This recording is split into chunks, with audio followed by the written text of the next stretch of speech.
everyone, I'm Jessica Gabriel and this is my school, Nature Song Montessori. Today we're going to be talking about the love jar.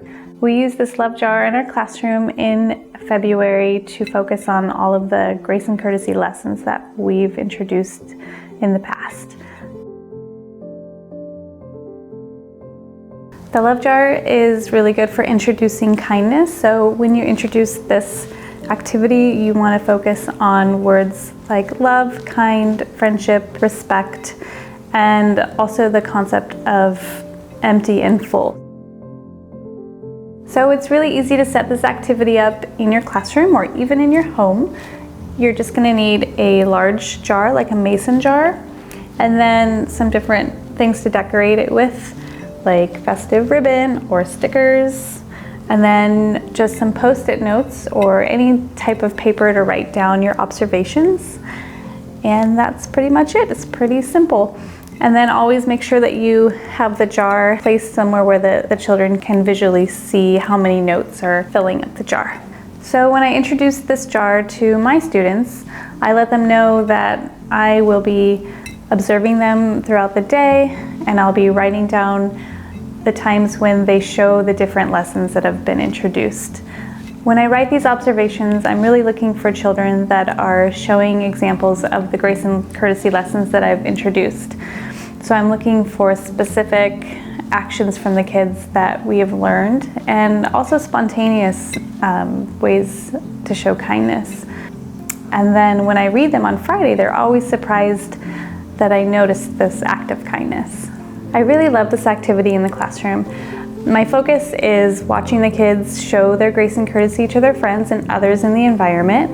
I see things like helping somebody put on their jacket or their shoes, holding a door for somebody. I see the children cleaning up spills with others or asking if they can help. And these are really special moments that I like to jot down and put in the jar to share with them later. The purpose of this activity is to let my students know that I do see them when they're showing grace and courtesy towards others. It shows me that they are really watching and listening and modeling these lessons that I've introduced. I let them know that I see them by reading the notes aloud every Friday, and usually they're really surprised that I made this observation, and it makes them really happy, and it also makes their friends happy.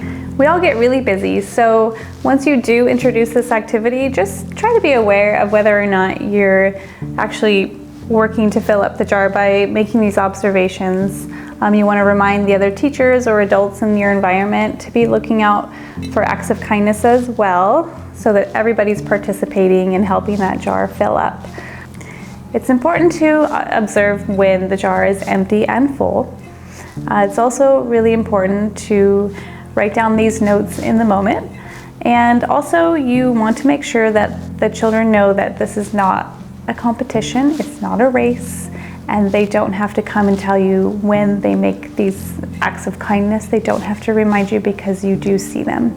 You'll know that the love jar is effective if the students are showing these grace and courtesy lessons more frequently on their own. They're not asking you anymore if you notice them, and it's just kind of more natural to them to show these different lessons that have been presented to them. So when the love jar is finally full, we have our Valentines pajama party, and we read all the notes aloud. We take them all out of the jar, we read them one by one, and it's just a really fun day to express love and friendship. So that's the love jar. We really love this activity because it's been such a fun tradition in our school and in our home, and we've seen some positive effects from it. So we hope you do too, and thanks for listening, and we'll see you next time. Bye.